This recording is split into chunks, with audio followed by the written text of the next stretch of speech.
சொன்னார் நேற்று எல்லா திட்டங்களும் பாலகிருஷ்ண ரெட்டி இருக்கும்போது எடப்பாடி பழனிசாமி இருக்கும்போது வசூல கொண்டு வந்து வச்சுட்டு ஆமா நாம் இருக்கும்போது கொண்டு வந்தோம்.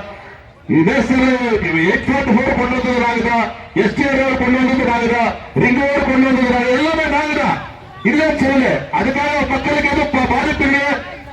அந்த பாதிப்பு எப்ப வந்தது? நீங்க மத்திய அரசுக்கு நீங்க எல்லாம் எஸ்டிஆர் ரோட்ல அந்த கடை கொடுக்கும் போது அவருக்கு என்ன விலை நிர்ணயிச்சு கொடுக்கணும்ன்றது நீங்க தான் கொடுக்கணும். அந்த பணம் கொடுக்கும் போது அந்த ஆட்சியில நீங்க இருக்கிறீங்க. நீங்க அந்த கலெக்டர் நீங்க கவர்மெண்ட்ல நீங்க என்ன டிசைட் பண்ணிருக்காங்க, சென்ட்ரல் கவர்மெண்ட்ல அந்த பணம் கொடுக்க போறாங்க. இப்படி மக்களுக்கு எல்லாம் போய் சொல்றீங்க. நான் ஏர்போர்ட் கொண்டு வந்து தான் சொல்றாங்க. ஏர்போர்ட் கொண்டு வந்து நான் கொண்டு வந்துட்டு 3000 ஏக்கர் எடுக்க சொன்னேன். ஏற்கனவே இருக்கிற ஏர்போர்ட் 200 ஏக்கர் ஆல்ரெடி இருக்குது, ஆல்ரெடி இருக்குது.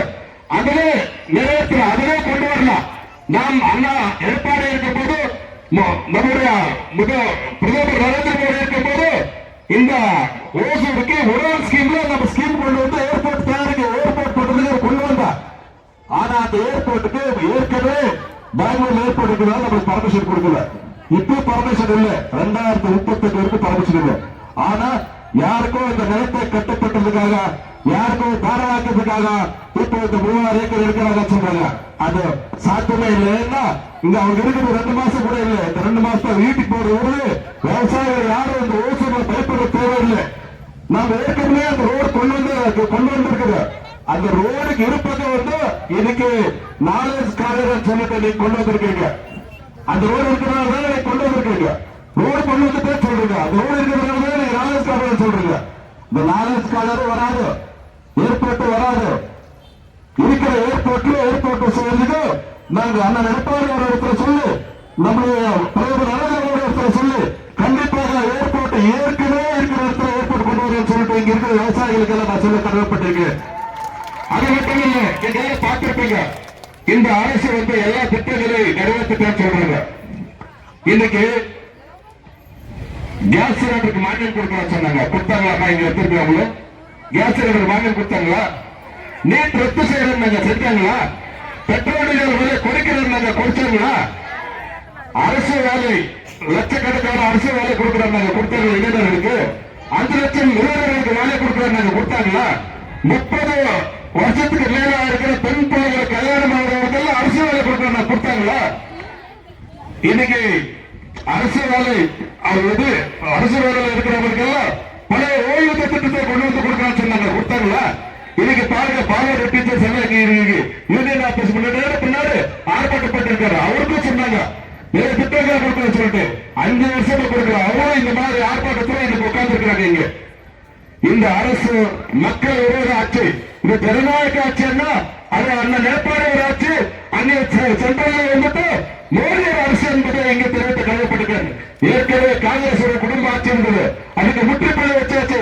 மத்தியிலே இன்னைக்கு நரேந்திர மோடி ஆண்டு கொண்டிருக்கிறாங்க. இங்க தமிழகத்தில் இந்த குடும்ப ஆட்சிக்கு முற்றுப்புள்ளி வைத்து அந்த எடப்பாடி முதலமைச்சரை ஜனநாயகத்தை காப்பாற்றுவதில் இந்த தமிழகத்தை 2026 நம்ம இந்திய கூட்டணியோட சேர்ந்து நம்ம நல்ல அவேக்கமான வாக்குவத்தை வெட்டுப்பட செய்து உறுதி என்பதை சொல்ல நான் கடமைப்பட்டிருக்கிறேன். இந்த திமுக ஆட்சியில் எங்களுக்கு நல்லா தெரியும் என்ன செய்து கொண்டிருக்காரு.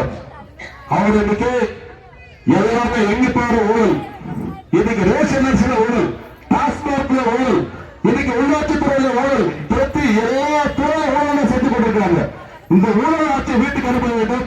இன்னைக்கு எல்லாம் யாரும் இந்த ஊழல இந்த வேலைவாய்ப்பு யாரும் பயப்பட தேவையில்லை. 100 நாள் 124 நாள் வந்திருக்குது. இந்த 124 150 உயர்த்தி கொடுக்கிறது எடப்பாடியோட கடமை.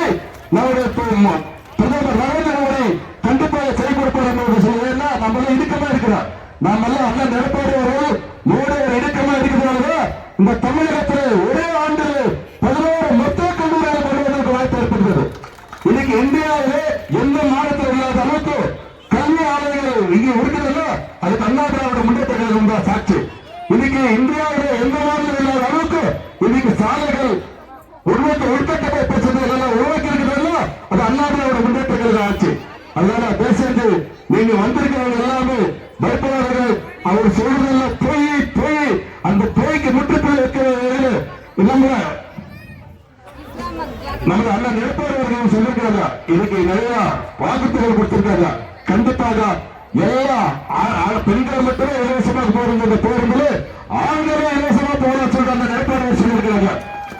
அதே மாதிரி ஒரு ரேஷன் கார்டுக்கு 2000 ரூபாய் கொடுக்கணும்னு சொல்லியிருக்காங்க அந்த நிலைப்பாடுகள். அது ஏதோ இவர் சொல்லி நாங்க என்ன 1000 ரூபாய் உரிமத்தில் கொடுக்கலாம் சொன்னாங்க. 3 வருஷமா ஆகி கொடுக்கல. அந்த நிலைப்பாடுகள் அசம்பிளியில் கலாட்டை செய்து அப்புறம் வெளியே ஒரு ஆர்ப்பாட்டம் செய்து புரியுதா 3 வருஷம் கழிச்சு அந்த 1000 ரூபாய் கொடுத்தாங்க. அந்த 1000 ரூபாய் எப்படி கொடுத்தாங்க? ஏற்கனவே 40,000 பேருக்கு ஓஎம்பி திட்டத்தில் ஓஎம்பி பென்ஷன் ஸ்கீம்ல கொடுத்துட்டாங்க. அந்த 40 லட்சம் பேருக்கு சேர்ந்து 1 கோடி பேர் கொடுத்தாங்க. இப்போ எலெக்ஷன் கிட்ட வருது, இப்போ ஒரு 30-40 லட்சம் பேருக்கு கொடுத்திருக்காங்க. ஏற்கனவே நம்ம அம்மா அவர்கள் லேப்டாப் படிக்கிற மாணவர்களுக்கு 11வது கிளாஸ் படிக்கிற மாணவர்கள் லேப்டாப் கொடுத்தா இந்த 5 வருஷம் கழிச்சு டிகிரி முடிச்சு ஓட் போடுறது பாருங்க. அந்த ஓட் போடுற அந்த பசங்களுக்கு காலேஜ் பசங்களுக்கு லேப்டாப் கொடுத்துட்டு இருக்காங்க. இவரு மக்களுக்காக செய்யற ஆட்சியா இது ஓட்டுக்காக செய்யற ஆட்சி என்பதை நீங்க நினைத்து பார்க்கணும். இன்னைக்கு 100 வருஷமா கொடுக்காத பொங்கல் தொகுப்பு இன்னைக்கு எலெக்ஷனுக்காக 3000 ரூபாய் கொடுத்திருக்காங்க. இப்ப ஏதோ 3000 ரூபாய் போடுறான்னு சொல்லிருக்காங்க. தயவுசெய்து 3000 ரூபாய் வாங்கிங்க, 10,000 ரூபாய் வாங்கிங்க. ஏன்னா நான் சொல்றது என்னன்னா இந்த 5 வருஷத்துல ஒரு குடும்பத்துக்கு 3 லட்சத்திலிருந்து 5 லட்சம் ரூபாய் அதிகமா சுமை ஆயிருக்குது. அது யாருக்கும் தெரியல. ஒரு லிட்டர் பால் வாங்கினது 30,000 ரூபாய் 5 வருஷத்துல எக்ஸ்ட்ரா ஆகுது. அவர் கொடுத்திருக்கிறது எவ்வளவு? 30,000 ரூபாய் கொடுத்திருக்காங்க 5 வருஷத்துல. இன்னைக்கு எல்லாம் யாரோ பொருட்கள் எல்லாம் கணக்கு போடும்போது இப்ப நம்ம கார்பரேஷன்ல எல்லாம் கணக்கு போட்டு இருக்கோம்.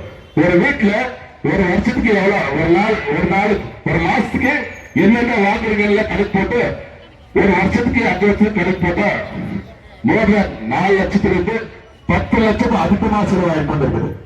ஆனா நம்மளுக்கு அரசுல இந்த என்னென்ன லாபம்னா அந்த 1000 ரூபாய், அந்த 1000 ரூபாய்க்கு 30 மாசத்தை கொடுத்திருக்காங்க. அந்த 30 மாசம் எவ்வளவு? 30,000 ரூபாய். 30,000 ரூபாய் கொடுத்து 10 லட்சம் ரூபாய் இந்த அரசு நம்ம மக்களுக்கிட்ட புரிஞ்சிருக்கிறது என்பதை இங்க சொல்ல நான் கடமைப்பட்டிருக்கிறேன். அதனால பேசுறது எல்லாம் இப்ப எல்லாம் இதுக்கு முன்ன அம்மா இருக்கும்போது அந்த நிலைப்பாடு ஆட்சி காலத்துல அம்மாவோட ஆட்சி காலத்துல வீடு திட்டம் கொடுத்தாங்க, பசுமை வீடு திட்டம் கொடுத்தாங்க.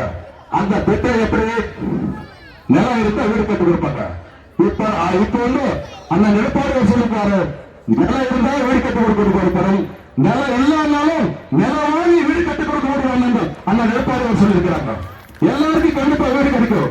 அதே மாதிரி மத்திய அரசோட உதவியோடு அம்மாவுடைய ஆட்சி காலத்துல ஆட்சி காலத்துல 7,500 வீடுகள் இந்த தமிழகத்தில் கட்டிக் கொடுப்பதற்கு சொல்ல நான் கடமைப்பட்டிருக்கிறோம். அது மட்டும்